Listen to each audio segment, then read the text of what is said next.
Assalamualaikum warahmatullahi wabarakatuh. Perkenalkan, nama saya David Mulasari dengan akhiran NIM 025 kelas BIP 23. Di sini saya akan menjelaskan materi pembersih dengan topik HCl atau asam klorida. Pembersih merupakan bahan kimia dalam rumah tangga yang bermanfaat sebagai pembersih. Bahan kimia yang termasuk dalam kelompok ini dapat membantu proses pencucian agar melepaskan kotoran dari tempatnya yang menempel, serta menahan kotoran yang telah terlepas tetap tersuspensi. Beberapa produk yang menggunakan bahan kimia sebagai pembersih adalah sebagai berikut. Yang pertama, pembersih rambut. Yang kedua, pembersih badan, pembersih baju, pembersih piring, pembersih mobil dan motor, serta pembersih lantai. Bahan kimia pembersih dapat menyebabkan kerusakan jika terkena kulit, mata, atau jaringan sensitif lainnya secara langsung atau jika terhirup uapnya. Hal ini menunjukkan sejumlah risiko khusus yang terkait dengan penggunaan berbagai jenis produk pembersih. Selanjutnya yaitu berdasarkan wujud atau bentuknya. Jenis-jenis pembersih dibagi menjadi 6, yaitu yang pertama cair atau liquid. Produk cair biasanya digunakan untuk aplikasi yang memerlukan penyebaran merata pada permukaan, seperti pembersih lantai atau larutan kimia lainnya. Bentuk cair ini memudahkan pencampuran, penyemprotan, dan penetrasi ke celah atau area sulit dijangkau. Yang kedua, pasta atau krim sering digunakan pada permukaan tertentu karena cenderung tidak mengalir, sehingga lebih efektif untuk proses penggosokan.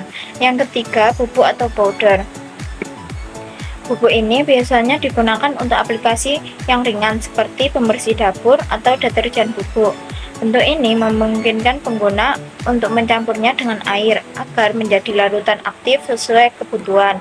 Selanjutnya yaitu kristal. Kristal merupakan bentuk padatan yang memiliki struktur lebih stabil yang sering digunakan dalam pengolahan air atau aplikasi kimia lainnya. Kristal ini biasanya mudah larut dalam air untuk menghasilkan larutan kimia aktif. Yang selanjutnya yaitu produk padat seperti sabun batangan memiliki tekstur keras dan stabil yang cocok untuk penggunaan manual. Bentuk padat ini sering lebih tahan lama dibandingkan bentuk cair atau pasta. Yang selanjutnya yaitu busa atau foam. Produk busa menawarkan aplikasi yang ringan untuk permukaan sensitif. Busa dapat menyebar dengan cepat tanpa merusak material, yang sering digunakan untuk pembersihan lembut atau aplikasi kosmetik. Pembersih porselen atau keramik memiliki komposisi yang berbeda dengan pembersih lantai. Biasanya pembersih porselen ini dibuat dari asam-asam kuat seperti klorida atau HCl. Asam ini berguna untuk melarutkan kotoran yang ada di porselen atau keramik. Asam klorida seringkali digunakan sebagai pembersih keramik dalam kehidupan sehari-hari. Asam klorida ini merupakan larutan hidrogen klorida dalam air. Hidrogen klorida berbentuk cairan yang tak berwarna dengan bau yang menyengat, atau gas tak berwarna sedikit kuning yang dapat disalurkan sebagai gas terkompresi cair yang sangat larut dalam air. Asam klorida merupakan salah satu asam non-oksidasi yang paling korosif jika bersentuhan dengan logam atau tembaga dan ditangani dalam larutan encer. Kontak dengan logam akan menghasilkan gas hidrogen yang menciptakan kemungkinan ledakan. Asam klorida menghasilkan gas beracun termasuk klorin dalam kebakaran. Asam klorida larut dalam benzena, alkohol, dan ether. Asam klorida ini tidak larut dalam hidrokarbon atau tidak cocok dengan logam, hidroksida, amina, dan alkali. Asap asam klorida ini memiliki bau yang tajam. Larutan asam klorida dalam air akan menyerang dan mengikis hampir semua logam, kecuali merkuri, perak, emas, platinum, dan logam lainnya. Asam klorida dapat berwarna kuning karena jejak zat besi, klorin, dan bahan organik. Asam klorida merupakan molekul diatomik sederhana di mana atom klorin dan hidrogen terhubung melalui ikatan kovalen tunggal. Ikatan yang ada di antara keduanya bersifat polar karena atom klorin lebih elektronegatif ketika dibandingkan dengan atom hidrogen.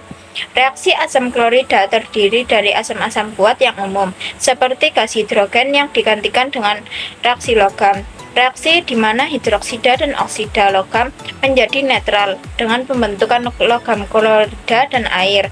Reaksi ini terdiri dari garam-garam asam lemah di mana terjadinya pemindahan asam berat.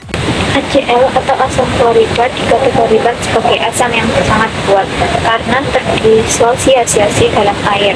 Jadi, HCl ini memenuhi semua karakter asam. Ia berfungsi sebagai basa jika ia merupakan penerima proton, dan itu terjadi ketika ia bereaksi dengan zat konstanta disosiasi asam yang lebih tinggi atau superasam. Bentuk air dari hidrogen klorida juga bersifat asam. Asam klorida dalam bentuk pekat dan cair memiliki bau yang menyengat dan sangat korosif. Menurut Perpustakaan Kedokteran Nasional Amerika Serikat, asam klorida dapat menyebabkan kerusakan seperti luka bakar kimia jika terkena kontak. Menurut Pusat Pengendalian dan Pencegahan Penyakit Amerika Serikat atau CDC, mencatat bahwa asam klorida dapat menyebabkan kerusakan mata, bahkan kebutaan jika terciprat ke mata. Penelangan asam klorida pekat dapat menyebabkan cedera parah pada mulut, tenggorokan, kerongkongan, dan lambung. Saat menangani asam klorida harus menggunakan alat pelindung diri seperti respirator uap, sarung tangan karet, kacamata anti percikan, dan pelindung wajah. Penggunaan asam klorida seringkali digunakan sebagai agen pembersih kerak di rumah tangga. Selain itu, asam klorida ini digunakan sebagai bahan tambahan makanan dan dalam industri makanan dan dalam pengolahan gelatin. Asam klorida digunakan sebagai pembersih keramik atau kerak di rumah tangga karena sifat asam hidrofilik yang sangat korosif. Asam ini berguna sebagai bahan kimia yang membantu menghilangkan noda atau karat dari logam seperti tembaga dan besi. Asam ini juga berguna dalam bentuk encernya. Asam ini digunakan untuk membersihkan upin di kamar mandi dan dapur. Juga berguna sebagai agen disinfektan. Dalam industri tekstil, HCl berguna untuk memutihkan pakaian. Asam ini juga dapat menetralkan kolam renang jika kadar pH-nya tinggi. Sejumlah artikel memastikan apabila kulit terkena cairan HCl, dampaknya adalah luka bakar. Untuk meminimalisir luka bakar akibat terpapar cairan HCl ini diperlukan penanganan yang tepat. Pertama, dalam penanganan terhadap korban, si penolong perlu memakai sarung tangan untuk melindungi dirinya dari cairan yang ada di kulit penderita. Jika di atas kulit penderita ada kain atau pakaian yang kena, disarankan untuk melepas pakaian itu dengan segera, tetapi dengan hati-hati, sehingga cairan di kain itu tidak menyebar ke bagian kulit yang lainnya. Selanjutnya, langkah yang bisa dilakukan siapapun untuk menolong korban yang terkena asam klorida adalah dengan mengalirkan air bersih dan sejuk dengan suhu normal ke kulit yang terkena cairan secara perlahan-lahan minimal selama 20 menit. Untuk studi kasus cairan HCl atau asam klorida ini dibuktikan dari berita Suara Surabaya.net menunjukkan bahwa bukti bahaya HCl dapat dilihat dari dampak tumpahnya sebagian cairan HCl yang dimuat truk kol diesel yang terguling di Jalan Keret, Kecamatan Kerembung, Sidoarjo pada Minggu tanggal 13 Juni 2021 pada siang hari.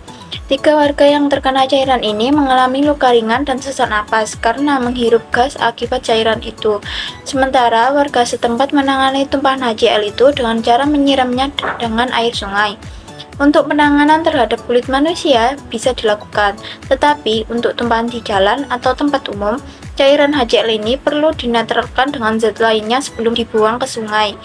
Dari sejumlah referensi di artikel ilmiah yang dikumpulkan Suara Surabaya.net, zat yang paling tepat untuk menetralkan dampak berbahaya HCl adalah soda atau kapur.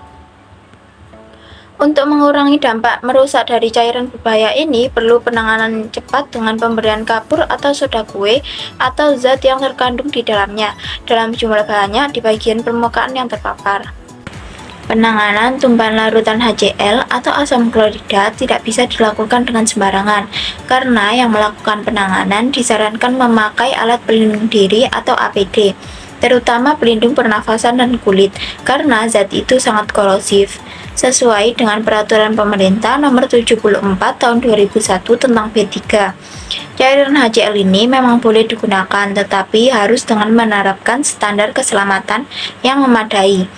Untuk HCl yang biasa digunakan untuk membersihkan permukaan logam, penggunanya perlu memakai sarung tangan untuk melindungi kulit dari bahaya korosif zat.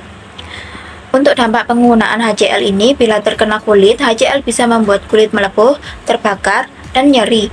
Jika tidak sengaja tertelan, efeknya bisa menyebabkan nyeri seperti terbakar yang parah, sakit perut hebat dan muntah darah, serta nyeri dada.